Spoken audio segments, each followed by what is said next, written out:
Olá, começa agora mais um programa na livraria e o nosso entrevistado de hoje, o renomado psicólogo clínico Silvio Lopes Peres. E na sequência, mais um momento com o nosso sommelier, Luiz Escolto. E como sempre, as indicações de livros com Aline Cravo. Não saiam daí, voltamos em seguida.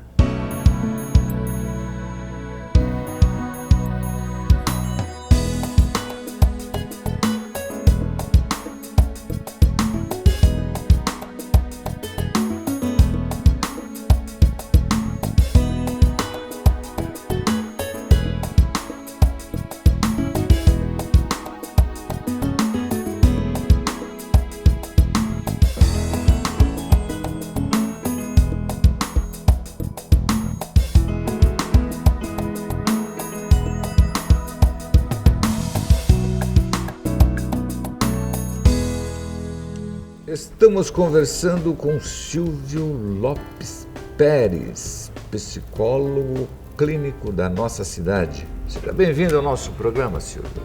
Muito obrigado, Milani. Estamos aqui de volta com o maior prazer, com o maior contentamento e retornando à sua livraria, que para mim é muito legal esse ambiente aqui. Muito obrigado pelo convite. Silvio, nós sabemos que Jung é a sua praia. E Jung era um psiquiatra e gostava de ser tratado como um psicólogo. Explica para nós por quê. A formação de Jung em psiquiatria foi se dando na medida em que ele foi avançando no seu curso de medicina.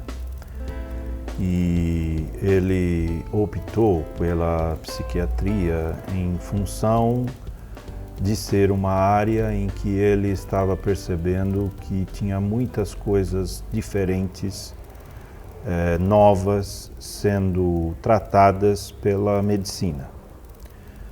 E aquilo despertou muito interesse nele. E aí ele fez uma formação em Paris, estudou em outros lugares, mas especialmente na Suíça. E após a sua formatura, ele foi trabalhar no melhor hospital psiquiátrico da Europa, para tratar de pacientes esquizofrênicos. Durante o seu trabalho, ele foi percebendo que as obras do Freud já estavam em circulação, e ele, lendo algumas coisas do Freud, ele percebeu que aquilo tinha alguma coisa a oferecer para o seu trabalho junto aos pacientes.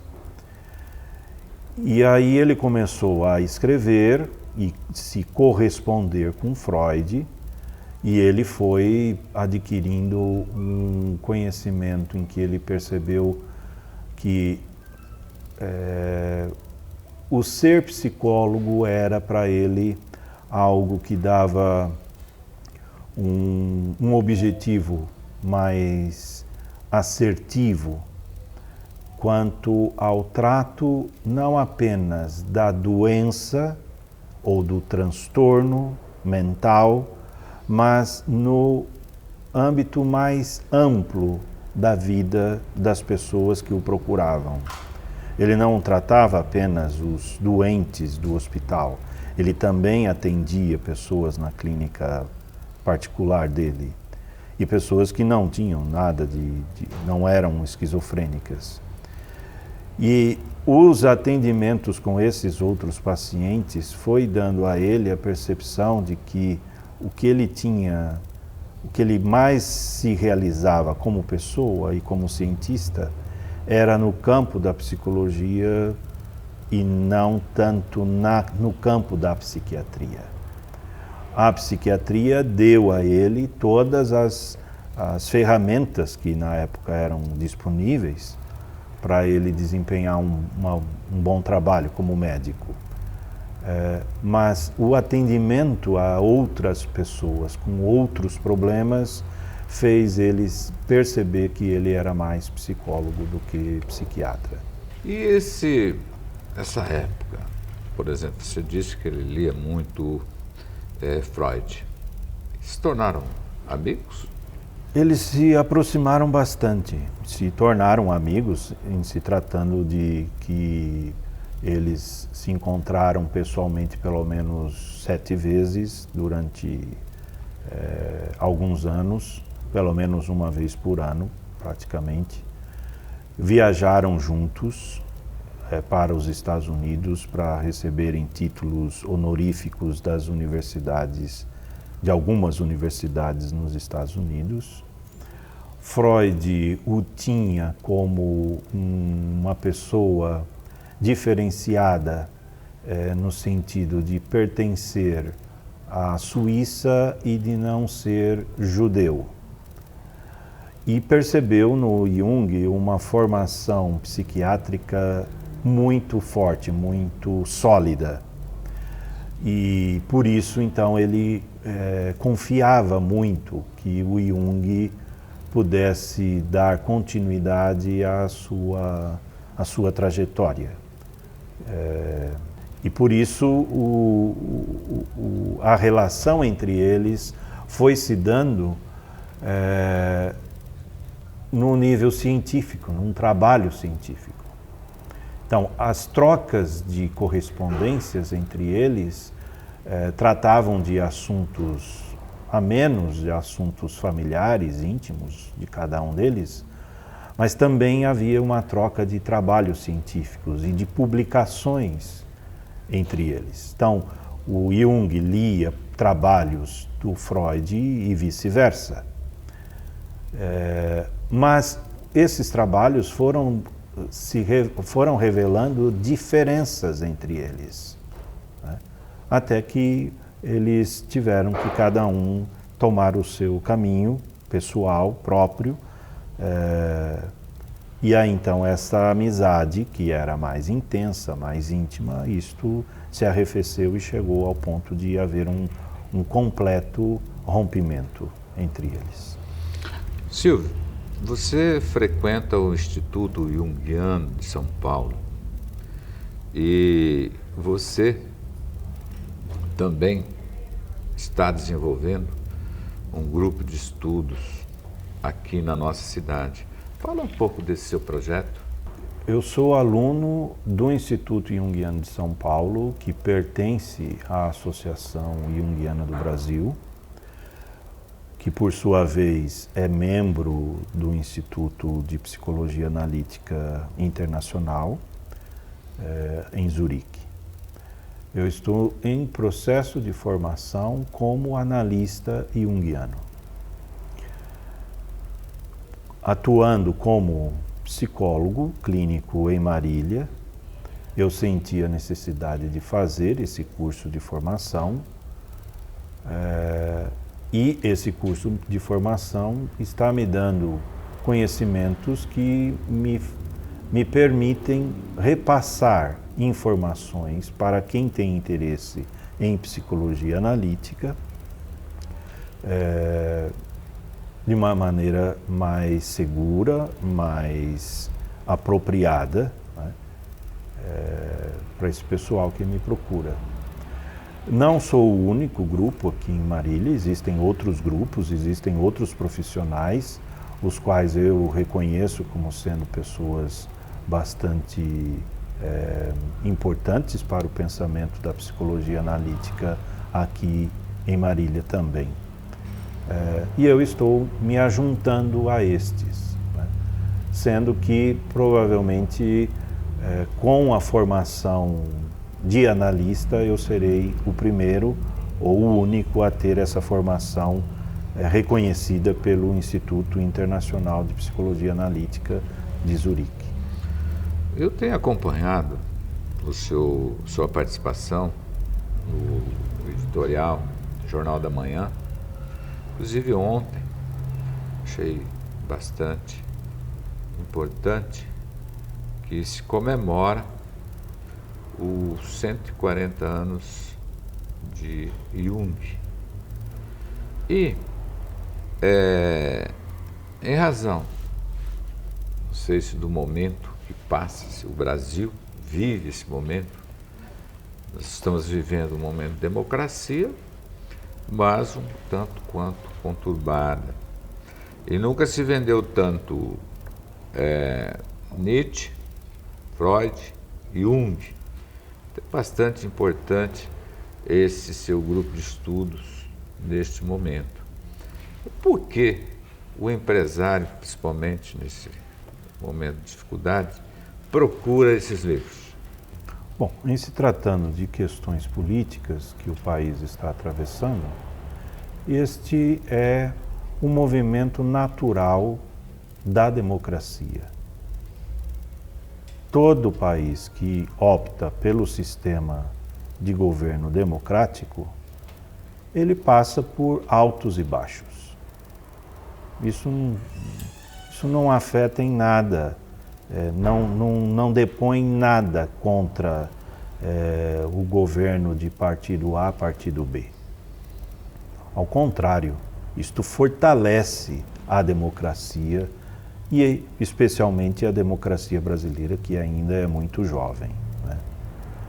E que estamos vivendo o maior período da nossa história republicana num sistema democrático, né? Com eleições diretas e com as instituições democráticas funcionando, né? Tem muita coisa ainda para ser melhorada e corrigida. Agora, o que leva as pessoas a se interessarem por muitos pensadores é porque esses pensadores têm algo a dizer também acerca da política, né? E Jung, por exemplo, ele disse que o consultório médico ou o consultório do terapeuta, ele não está fora do mundo, ele está inserido na realidade. E ele precisa, o profissional precisa participar de todos os momentos da nação, do grupo social que ele participa, que ele está envolvido, né? E eu acho que é por isso que as pessoas procuram esses pensadores, né? Para encontrar algum sentido nesse momento de conturbação social e política, né, que o país está passando. Ora, a gente precisa se acostumar com isso mesmo, porque o sistema é assim. Apesar de todas as deficiências, ainda é o melhor sistema que o ser humano conseguiu criar. E aqui, quando essas pessoas desse mundo comercial, varejista, próprio industrial, vêm até a nossa livraria, praticamente que pedindo, solicitando um socorro na atual circunstância, nossos atendentes têm o prazer de indicar esses livros. E até você trouxe 2 livros aqui, que vêm coincidir aí com esse momento de livros. Fala um pouco desses 2 livros. Este livro, ele introduz alguns temas da teoria junguiana de maneira muito simples. Não tem uma preocupação tão acadêmica. A linguagem é muito pouco acadêmica. Prática, é útil, é instantânea, é rápida a leitura e de fácil compreensão, né? E este daqui, A Psicologia de Jung, uma introdução às obras completas, a Yolande Jacobi, ela faz uma apresentação daquilo que cada obra do Jung trata, agora já dentro de conceitos mais acadêmicos, uma linguagem mais acadêmica, mas não é tão complicado a compreensão, né? E eu indico esses 2 livros agora, nesse momento, justamente por livros são livros que são objetivos na apresentação do que o Jung pensa. Não que as outras obras não falem disso, mas estes são, assim, bem fáceis de compreender, né? E quem se interessar por Jung, eu indico Memórias, Sonhos e Reflexões, que é um livro autobiográfico, né, que ele escreveu junto com a secretária dele, Aniela Jafé, em que ele expõe questões teóricas a partir de onde cada questão teórica nasceu. Ou seja, da experiência pessoal dele, dos sonhos, dos contatos com os pacientes, das viagens em que ele realizou, da discussão desses temas junto ao Freud e outros autores, das fontes em que ele foi pesquisar e procurar compreender determinados fenômenos, e o que o Jung expõe em Memórias, Sonhos e Reflexões abre um campo muito vasto para todo mundo buscar e procurar coisas muito legais a respeito da sua teoria. A participação de profissionais do nível de vocês aqui no nosso programa tem colaborado muito em termos de cultura, principalmente quando fala-se dessas preciosidades em termos de conhecimento. E quando você fala com esse profissionalismo, e nós aqui estamos aumentando o nosso acervo nesse sentido, de muita importância para as pessoas que estão nos ouvindo. Por quê? Porque uma indicação dessa, ela pode ser a solução, por exemplo, dentro de uma empresa, neste momento. Tanto é que esse livro, nós aumentamos aí o nosso acervo em razão da procura, porque quando se lê esses que eu citei, Jung, Nietzsche, Freud, esse empresário, esse industrial, com certeza ele vai mudar um pouco o seu jeito de administrar. Vai acrescentar muito nesse sentido. E uma das coisas que eu acho assim muito rica nos ensinamentos de Jung é quando vocês falam que a mente, né, pensa com a cabeça, e nem sempre você pode pensar só com a cabeça. E Jung fala muito de pensar também com o coração, não é isso? Fala um pouco desse modo de administrar aí com o coração. De maneira específica, assim, para um empresário, para um industrial, ou mesmo um comerciante, em que ele tem funcionários, cada pessoa é diferente, tem tipos psicológicos diferentes. E o Jung tem uma contribuição muito grande para dar nesse campo profissional.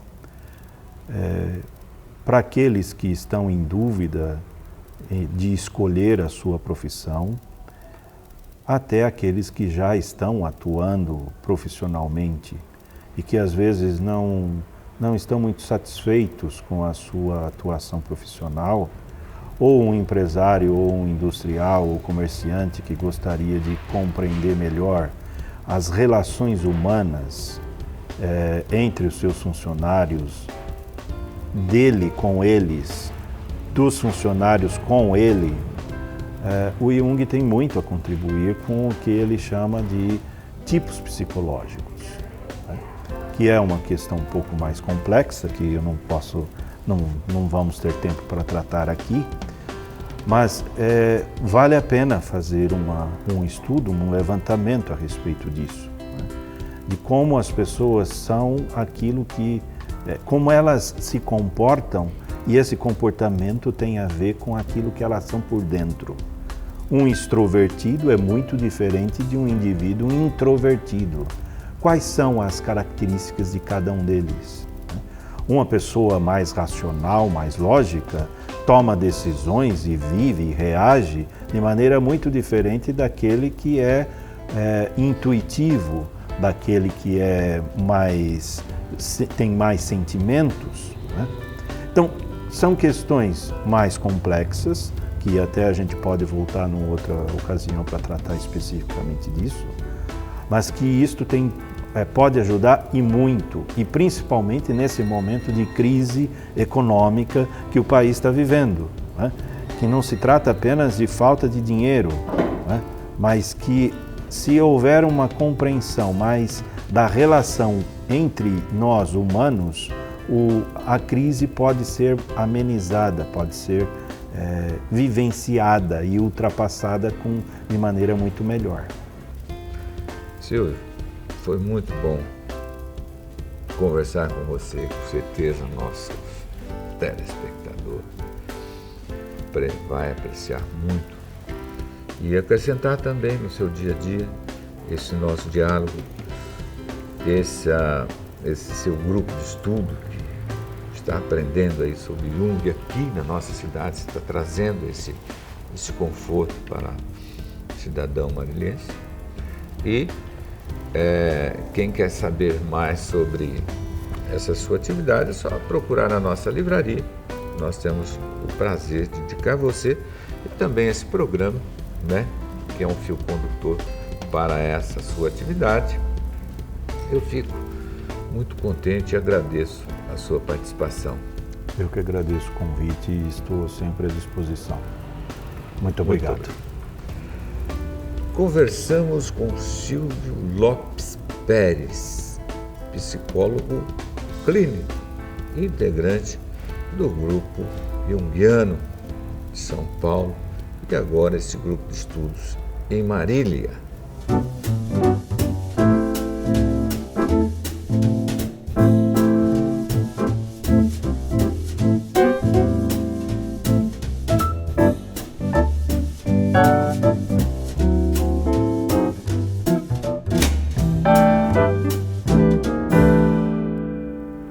Olá, eu sou o sommelier Luiz Escolto, estou aqui para levantar mais algumas questões sobre o universo do vinho.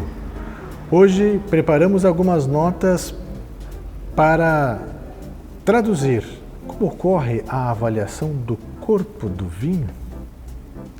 Você deve estar pensando, eu já ouvi alguém dizer sobre o corpo do vinho, mas o que é esse corpo? Então eu preparei, neste momento, algumas anotações breves para que você tenha acesso a essa informação.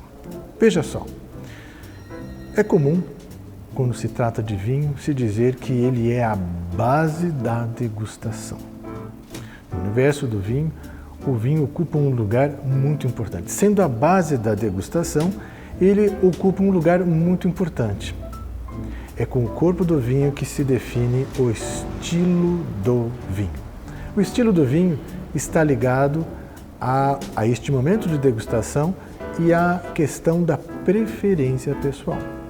Quanto melhor você tiver definido essa preferência, mais simples será definir o estilo do vinho. Uma nota muito importante é que, sabendo do vinho, nós poderemos fazer a harmonização com comidas.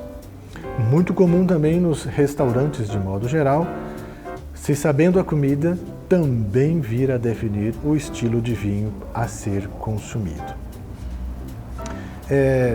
Muito ainda se tem dito sobre esta questão da harmonização, né? Não existe nenhuma verdade absoluta aqui. O que está em jogo é aquilo que a vivência e a experiência, em eventos em particular, têm demonstrado e na opinião de alguns especialistas em restaurantes.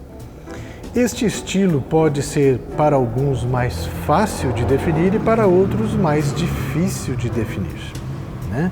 Não existe facilidade ou dificuldade, isto vai depender do degustador, da experiência que ele está querendo descobrir ao degustar. Mas é importante que se diga que o corpo do vinho, ele deve te desafiar. Em que sentido?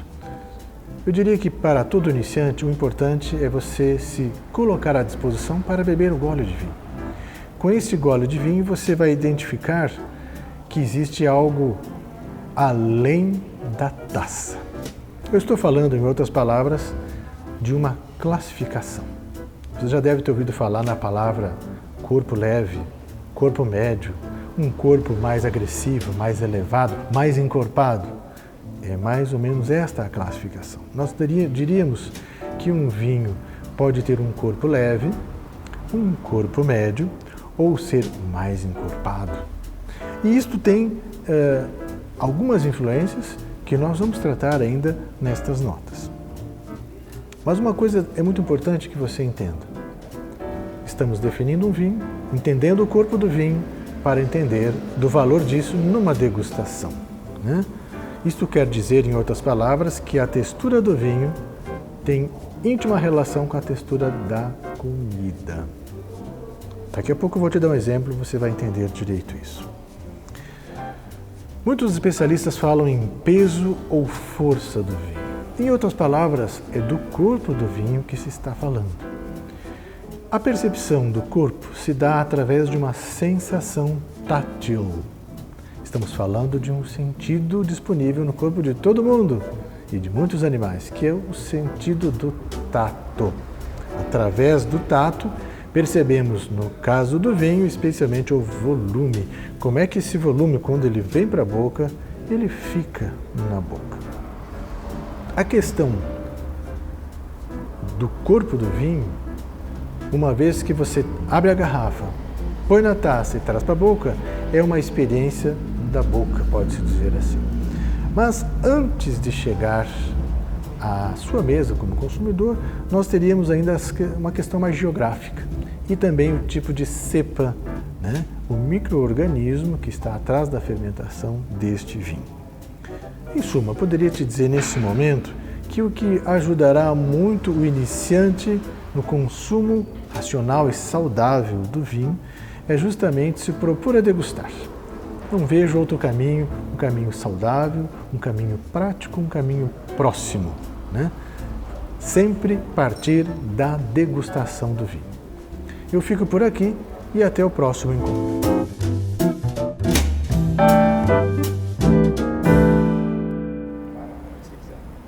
Olá, eu sou a Aline Cravo e estou aqui para falar dos livros mais procurados da livraria.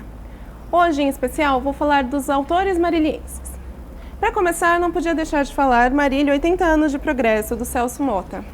Ele vai contar a história de Marília, desde a fundação até os dias de hoje. São vários anos de pesquisa, um livro que, para você que mora em Marília ou para você que quer saber mais sobre a cidade, é essencial. Agora, outro livro bacana que eu tenho aqui é o Brenda e Maurício, Pecados e Milagres. É uma história de amor super singela, bem bonita, com um toque de espiritismo, um livro muito bacana para você que quer uma leitura leve e que quer se apaixonar por um livro. Falando de amor e romance, não poderia deixar de falar de Ametista, de Mário Milani. Conta a história de César e Alice, o amor dos dois e como o destino e uma pedra, ametista, influenciou no destino deles. Agora, não podemos falar de amor sem falar de poesia, não é? Por isso que eu tenho aqui o livro Frente e Verso Poesias. Várias poesias bacanas, muito bonitas, e o legal desse livro é que você pode começar lendo pela frente ou pelo verso. E, para fechar dos autores marilienses, eu tenho aqui Por que os Homens Traem? Um livro que causou uma certa polêmica. O autor entrevista vários homens e pede explicações por que eles traem as mulheres. Apesar disso, o autor foca muito na família e no amor. Agora, para fechar mesmo, eu tenho um livro do nosso sebo cultural. Kafka, A Metamorfose. Ele é um clássico que você não pode deixar de ter. Uma história muito interessante e muito polêmica também. Por hoje é só. Meu nome é Aline Cravo e eu espero vocês no próximo programa. As indicações de Aline Cravo. Quantos livros, quantos títulos maravilhosos. Realmente dá vontade de ler. E o nosso sommelier, sempre falando com aquela precisão sobre os vinhos. O nosso entrevistado, quantas informações, um psicólogo clínico da nossa cidade, o nosso Silvio Lopes Pérez. Mas eu quero convidar você para acessar o nosso site, milane30horas.com.br. Agradeço a audiência e convido você para o nosso próximo programa na próxima semana. Um abraço a todos.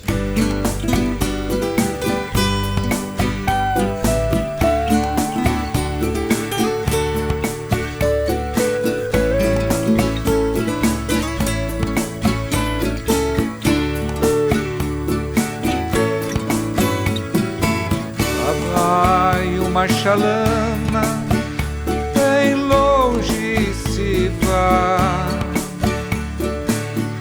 navegando no remanso do rio Paraguai. ó chalana sem querer.